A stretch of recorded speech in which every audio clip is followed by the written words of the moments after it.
চশমা museum, a house of world class, জলট্যাক মোড়, বহরমপুর মডার্ন হোটেলের সামনে। 12 বছর পূর্তি হয়েছে নরেন্দ্র মোদী সরকারের। আর এই 12 বছর পূর্তি উপলক্ষে নরেন্দ্র মোদী সরকারের একাধিক জনমুখী প্রকল্পগুলি নিয়ে সাংবাদিক বৈঠক করলেন মুর্শিদাবাদ বিধানসভার বিধায়ক গৌরী শঙ্কর ঘোষ। দেখুন, আজকে সাংবাদিক সম্মেলন কী লক্ষ্যে সেটা আপনারা জানেন। মোদী সরকারের 12 বছর পূর্ণ হয়েছে। শুধু 12 বছর পূর্ণ নয়, মোদী সরকার স্বাধীন ভারতের ইতিহাসে সর্বাধিক সময় প্রধানমন্ত্রিত্ব থাকার রেকর্ড স্পর্শ করেছে। এই 12 বছরের সময়কালে আমাদের দেশের যশস্বী প্রধানমন্ত্রীর মূল লক্ষ্য ছিল রাষ্ট্রনীতি। সেই কারণে আমাদের স্লোগান ছিল সবকা সাথ, সবকা বিকাশ, সবকা বিশ্বাস, সবকা প্রয়াস। আর আমরা সেই কাজ আমাদের দেশের প্রধানমন্ত্রীর নেতৃত্বে করে চলেছি। তাই দেশ আজকে এগিয়ে চলেছে। দেশ এগিয়ে যাওয়া শুধু খাতায় কলমে, বাস্তবে আমরা সেটা রূপায়ণ করেছি।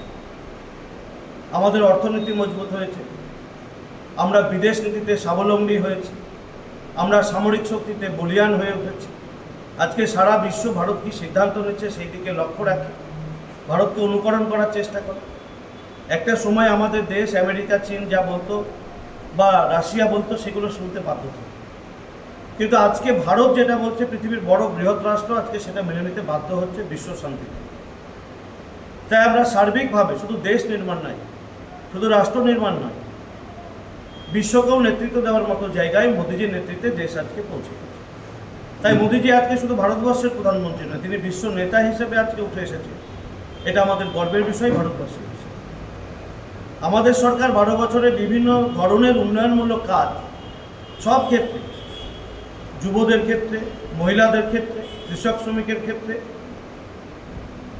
রেলের উন্নয়ন, জাতীয় মহাসড়ক করা, ছোট রাস্তা করা, সব ক্ষেত্রে রেকর্ড স্পর্শ করেছে। মহিলাদের ক্ষমতায়নের ক্ষেত্রে আমরা রেকর্ড স্পর্শ করেছি। কৃষকদের সম্মান দেওয়া, কৃষিজাত পণ্যের উৎপাদন, সব ক্ষেত্রে রেকর্ড স্পর্শ করেছে মোদীজির নেতৃত্বে। 12 বছরে আমরা অনেক দৃষ্টান্ত তৈরি করেছি, সারা বিশ্ব যেগুলোকে দেখছে আজকে। আর সেই কারণে আজকে মোদীজি বিশ্ব নেতা হিসেবে আমরা সব আগে আমাদের সরকার যেটা করেছিল, মোদীজির নেতৃত্বে সরকার যারা ভুয়ো অর্থাৎ ফেক অ্যাকাউন্ট বানিয়ে সুযোগ সুবিধা নিতেন, সরকারি সুযোগ, সেটাকে বাতিল করার জন্য আমাদের সরকার সচেষ্ট হয়েছিলেন। এবং আপনারা প্রত্যেকেই জানেন যে 12 বছরে 4,31,00,000 ভুয়ো অ্যাকাউন্ট যারা সরকারি টাকার সুবিধা নিত সেগুলোকে বাতিল করতে পেরেছে, যার ফলে সেই টাকা সাশ্রয় দিয়ে উন্নয়নের কাজ করা যাচ্ছে যারা পিছিয়ে আছেন আর্থিকভাবে তাদের।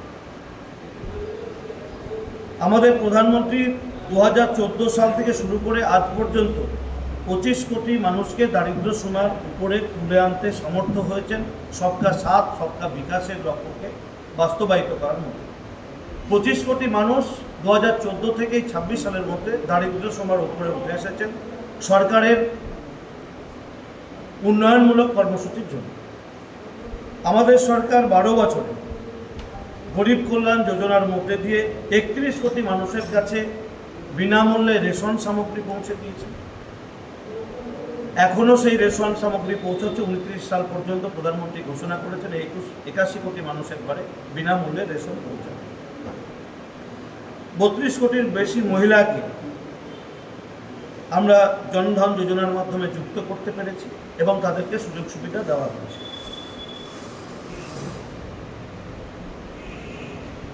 আয়কর সীমা আপনারা জানেন 2 লক্ষ টাকা থেকে বাড়িয়ে সেটাকে 12.75 লাখ টাকা পর্যন্ত করা হয়েছে। ভারতবর্ষের প্রধানমন্ত্রী আবাস যোজনার মধ্যে দিয়ে 4 কোটিরও বেশি মানুষের মাথার উপরে ছাদের ব্যবস্থা করেছেন। এটা একটা রেকর্ড। ভারতবর্ষের যে সমস্ত মানুষ যাদের মাথার উপরে ছাদ নেই, যারা মাটির বাড়িতে থাকেন, সেই সমস্ত মানুষের কথা ভেবে প্রধানমন্ত্রী আবাস যোজনার মধ্যে দিয়ে 4 কোটি পরিবারের উপরে তাদের পরিবারের মাথার উপরে ছাদ অর্থাৎ থাকার বন্দোবস্ত করেছেন প্রধানমন্ত্রী আবাস যোজনার মধ্যে। আমাদের প্রধানমন্ত্রী কিন্তু কংগ্রেস আমলের প্রধানমন্ত্রীর মতো নিজের নাম জুড়ে দেয়নি যে ইন্দিরা আবাস যোজনা। আমরা ব্যক্তি নয়, আমরা সমাজের কথা ভাবি, আমরা দেশের কথা ভাবি। তাই আমাদের সরকার রাষ্ট্র নির্মাণ করে চলেছেন, সমাজ নির্মাণ করছেন, ব্যক্তি নির্মাণ না। আমাদের কাছে সবার আগে দেশ, তারপরে দল, তারপরে ব্যক্তি। প্রধানমন্ত্রী স্বনির্ভর যোজনার মধ্যে দিয়ে আমরা ৭৪ লাখের বেশি হকার ও ছোট ব্যবসায়ীকে ঋণ পাইয়ে দিয়েছি। স্ট্যান্ড আপ ইন্ডিয়ার মধ্যে দিয়ে ১৫,০০০ কোটি টাকার বেশি ঋণ উদ্যোক্তাদের দেওয়া হয়েছে। আপনারা জানেন প্রধানমন্ত্রী উজ্জ্বলা যোজনা, মায়েদের শরীরকে সুস্থ রাখা। আগে জ্বালানি কুড়িয়ে এনে মায়েরা রান্না করত, ধোঁয়া হতো, তার ফলে মায়েদের জটিল রোগ হতো এবং অনেক মা আমাদের ছেড়ে চলে যেত। প্রধানমন্ত্রী প্রথম উপলব্ধি করেছিলেন, আর সেই কারণে আমরা দেখেছি প্রধানমন্ত্রী উজ্জ্বলা যোজনায় 11 কোটি মহিলাকে বিনামূল্যে স্বচ্ছ জ্বালানির সাহায্য দেওয়া হয়েছে, যেটা বিগত দিনে অন্য কোনো সরকার ভাবেনি। আমাদের দেশের প্রধানমন্ত্রী, যশস্বী প্রধানমন্ত্রী নরেন্দ্র মোদীজি ভেবেছেন।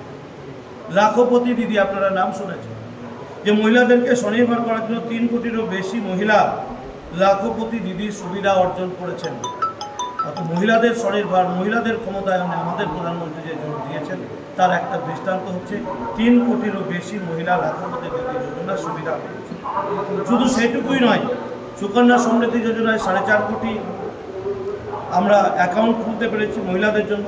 নিরাপত্তা বাহিনীতে আজকে 3,000 থেকে বেড়ে 11,000 মহিলার আমরা নিযুক্তি করতে পেরেছি।